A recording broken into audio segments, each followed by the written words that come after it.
23-year-old Katerina was living with her boyfriend in Mariupol, a city of 120,000 people in southern Ukraine, in the spring of 2022 when the Russian invasion began. Quickly, Russian troops surrounded the city and blocked evacuation routes, preventing people from getting back into Ukraine. The only permitted exit was toward Russia-controlled territories. Katerina and her boyfriend accepted the only option they had was to accept this deportation. They packed a small bag and took their cat before boarding a bus to a city within Russia just on the other side of the Ukraine border. It really was their only means of survival, becoming captives in the aggressor's country. When they arrived, they underwent an 8-hour interrogation. Their phones were seized and scrutinized, and they were asked for names and contact information of people they knew. Russian staff told them they should move to Nizhny Novgorod, a city just east of Moscow, where more settlement options would be made available. Their Ukrainian money couldn't be exchanged for Russian rubles. Their credit cards were not accepted, and they couldn't find any work. They were hungry, alone, and no one was helping. Fortunately, Katerina had distant relatives who lived in Russia.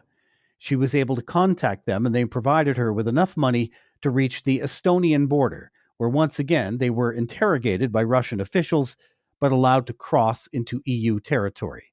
Katerina, her boyfriend, and their cat. According to the Global Conflict Tracker, as of February 2024, the Russian invasion of Ukraine has seen nearly 10,000 civilians killed, another 18,000 injured. 5 million people have been displaced, and over 6 million people have fled Ukraine. Ukraine has received $350 billion in aid, including $77 billion from the United States. There are voices now in the Western world beginning to say maybe that's about enough, and Ukraine should broker a peace deal with Russia and cede territory. With that sentiment growing from a murmur to a very audible voice, the conversation and the PR efforts that go with them has changed.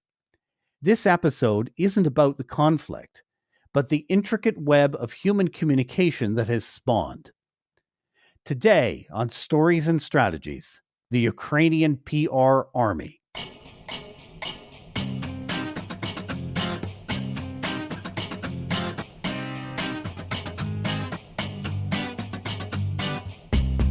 My name is Doug Downs. My guest this week is Julia Petryk, joining today from Kyiv, Ukraine.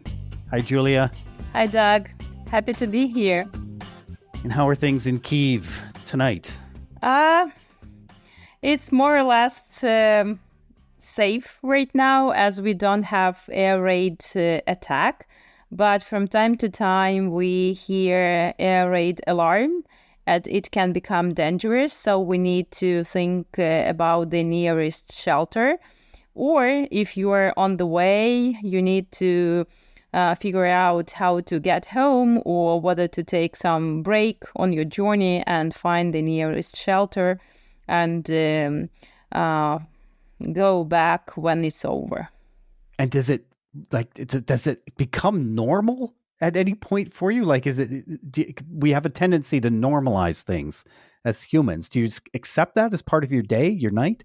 In a way, yeah, we need to figure out how to combine and how to live under that, we are joking, war-life-work balance. So it's not about just life and work, but war is definitely present in any possible ways in our life.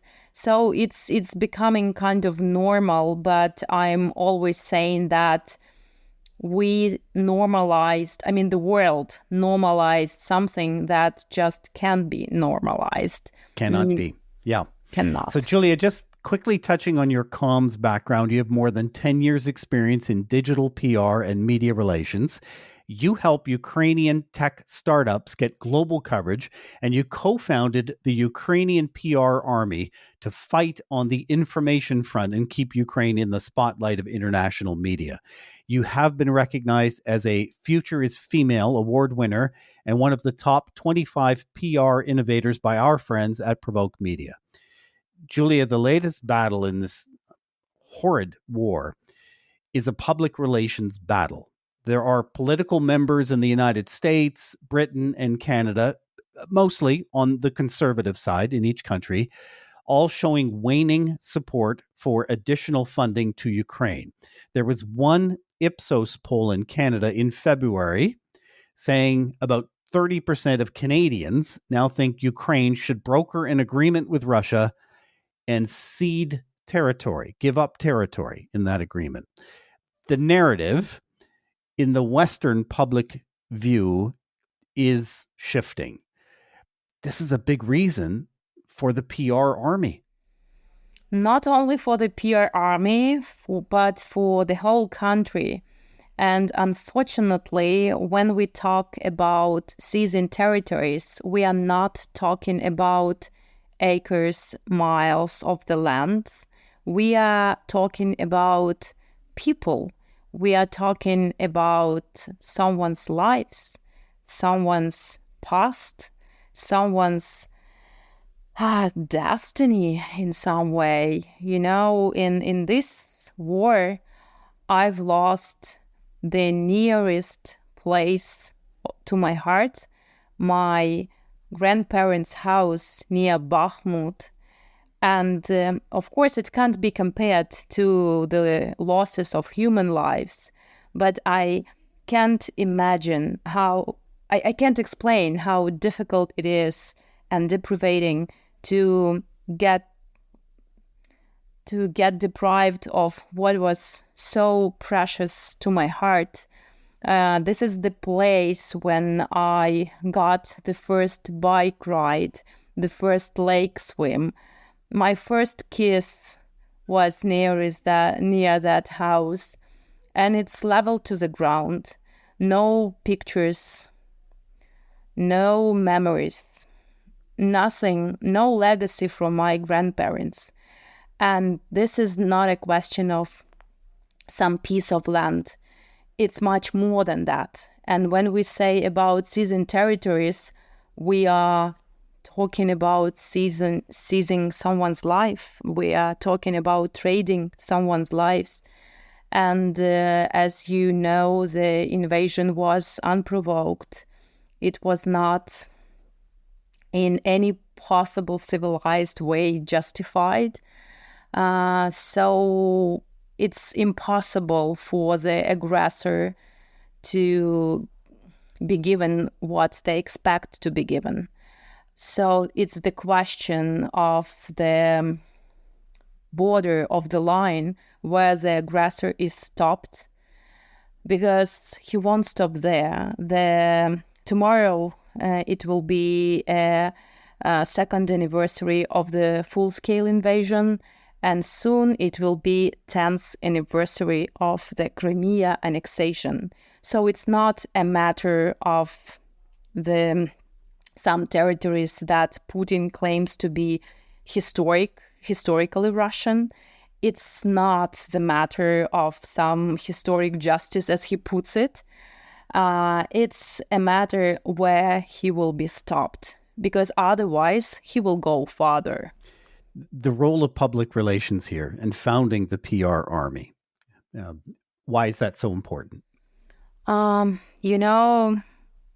Now I'm constantly getting back to those flashbacks of 2 years from now, of the day when we were awakened by explosions and the sounds of air raid alarm.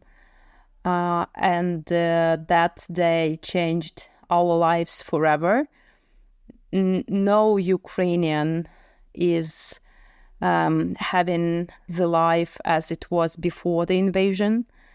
And I'm so proud of the level of the Ukrainian professional PR community resilience that literally under the physical threat and with all those airplanes flying over our heads, we managed to unite our efforts and organize the Ukrainian PR Army on the very first day of the full-scale invasion.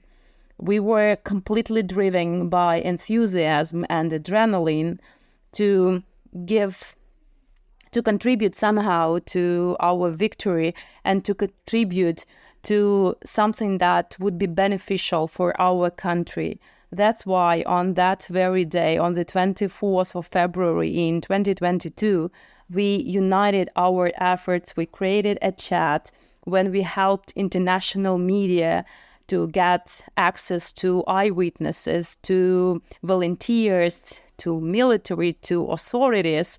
And I think that our official government was just attacked by not just by Russians, by tons of requests from international media. And PR Army was of big help to provide those services of connecting media with the experts they needed.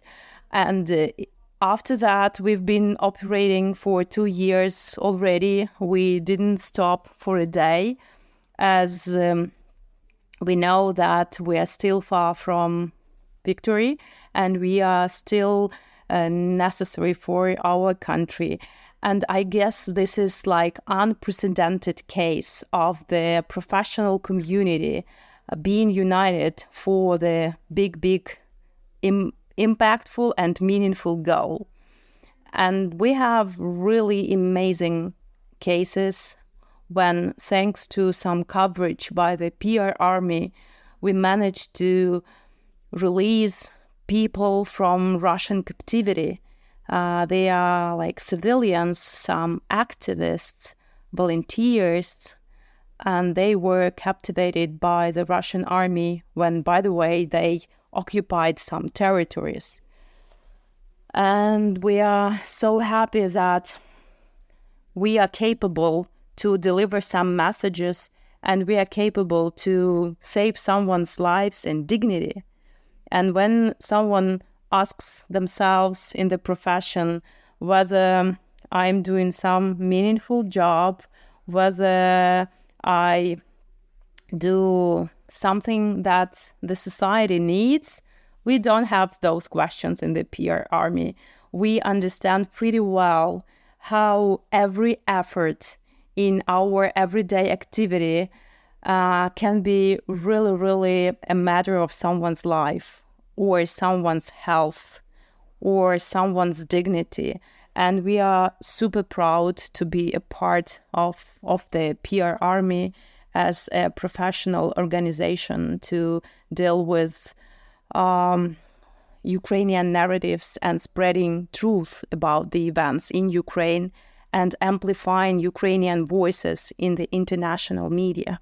When I go to your website and I see Voices of Freedom, is that what you mean by Voices of Freedom, expressing that Ukrainian narrative? In a way, like all our activities are somehow targeted at delivering messages from Ukraine. But Voices of Freedom is actually a digital platform when a media can place their request on the platform, and through that platform, Voices of Freedom, one can search for relevant experts, authorities who can comment on a number of topics for the media. Excellent. That sounds like a fantastic tool. How has artificial intelligence, AI, played a role in the information battle? What a good question. I guess that the situation that Russian invasion in Ukraine raises so many questions regarding the world order, regarding the distribution of some political forces or some new narratives. It arises so many questions, and it actually challenges that the world order we got used to have. And I guess using AI in disinformation detection is another lesson that Ukrainians can teach the world with.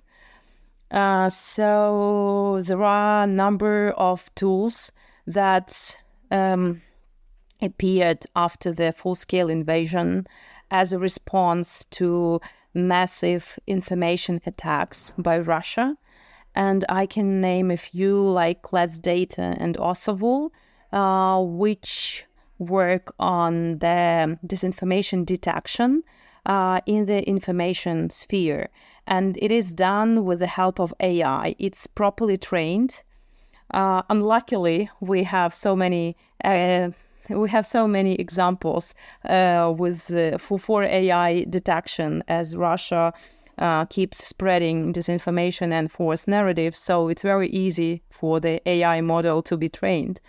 And now those tools are able to detect cases of disinformation.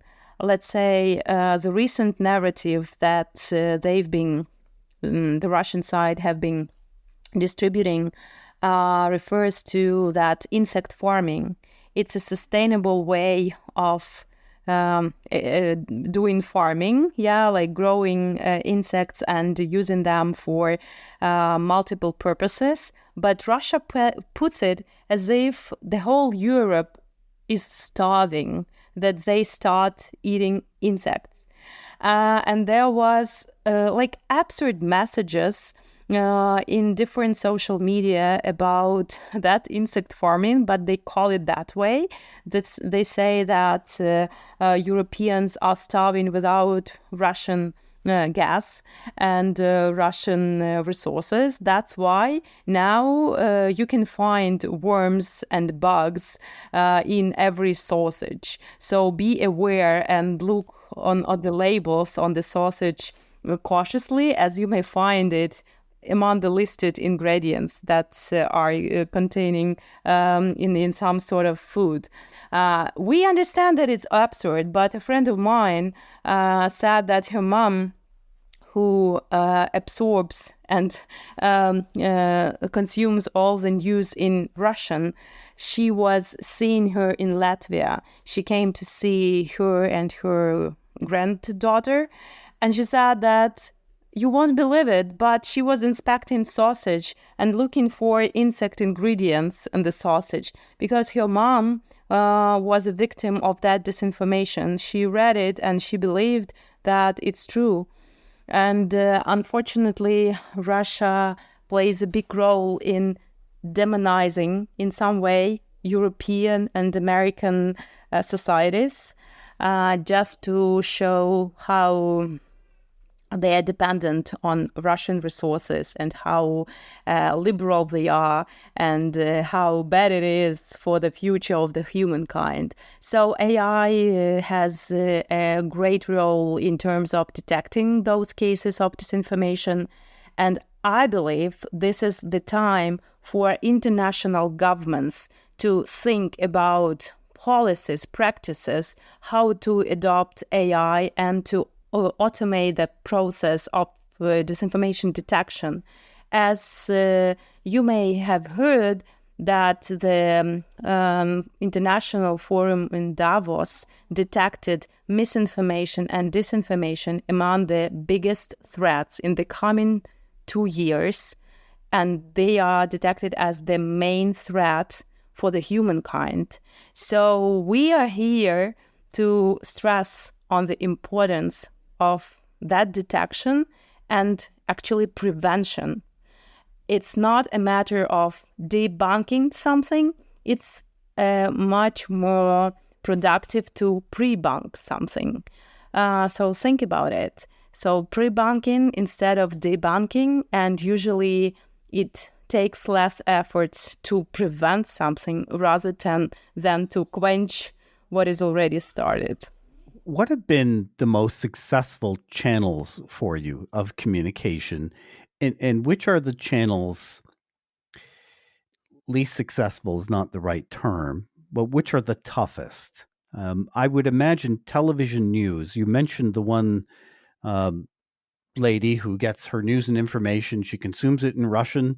In that case, she lived in Latvia, but you have citizens right within Ukraine who are of Russian heritage who are watching Russian news. Yeah. Where are you winning the battles, and where have the battles been tougher?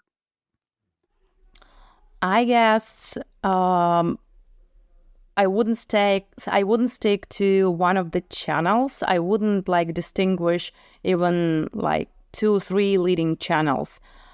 I believe that propaganda is ominous. It's everywhere. And as of now, we see a lot of threats coming from Platform X with a new appearance of bots there. They are so professional in spreading pro-Kremlin messages.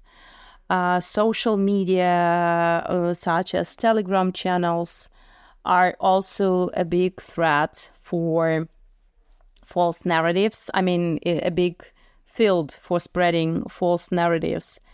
And TV, I wouldn't say that the new generation is very addicted to TV.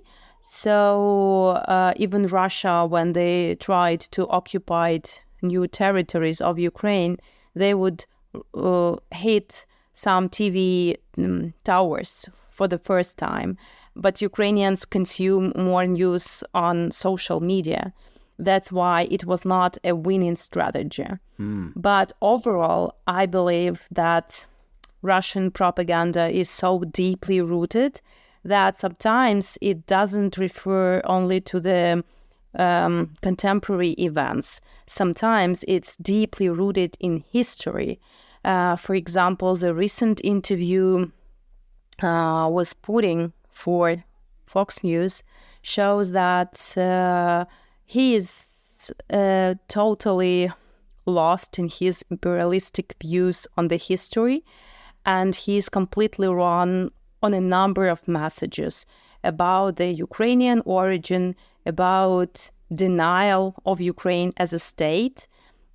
And this is, again, a question to historians, to sociologists, to scientists, to academics, whether it's the time for them to rethink their approach and to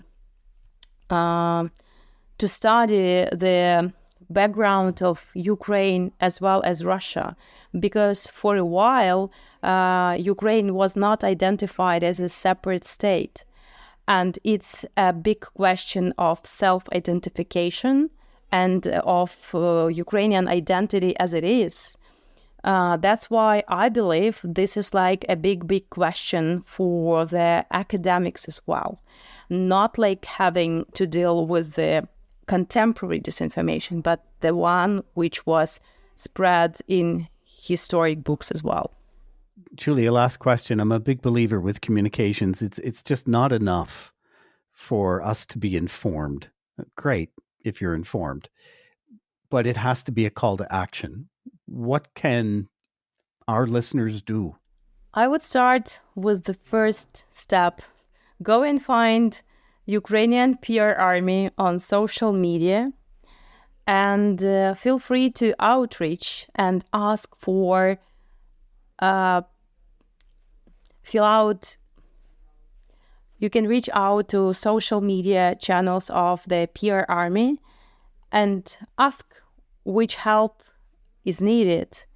Sometimes you can donate factual money, you can donate expertise, you can donate your network, you can donate your knowledge, you can donate your perception, you can donate your mindset.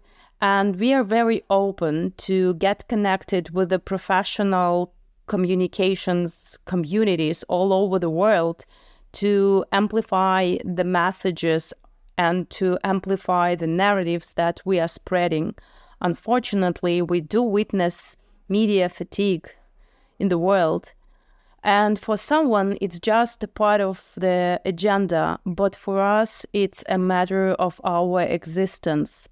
If our kids will be born, if our grandchildren will be born, if someone will be Ukrainian, if someone will speak Ukrainian, because for Russia, it's never a question of just borders. It's a question of extinguishing Ukraine as a nation. I love that you've taken your profession, which I know as someone in it is more than a profession. It becomes a philosophical and spiritual belief that communications can change the world. I honestly believe that. I love, Julia, that now I've met someone who is genuinely doing it through their profession. What an honor to meet and to talk with you. Thank you. Likewise, Doug. Thank you so much for everything that you do for comms profession. Diakyu. Did I say that right? Almost. Дякую, yes. Diakyu. Yes, thank you. I will get it. If you'd like to send a message to my guest, Julia Petryk, we've got her contact information and the PR Army's contact information in the show notes. Please do. Stories and Strategies is a co-production of JGR Communications and Stories and Strategies podcast. If you like this episode, I hope you take a moment to visit the PR Army website. There's a direct link in the show notes.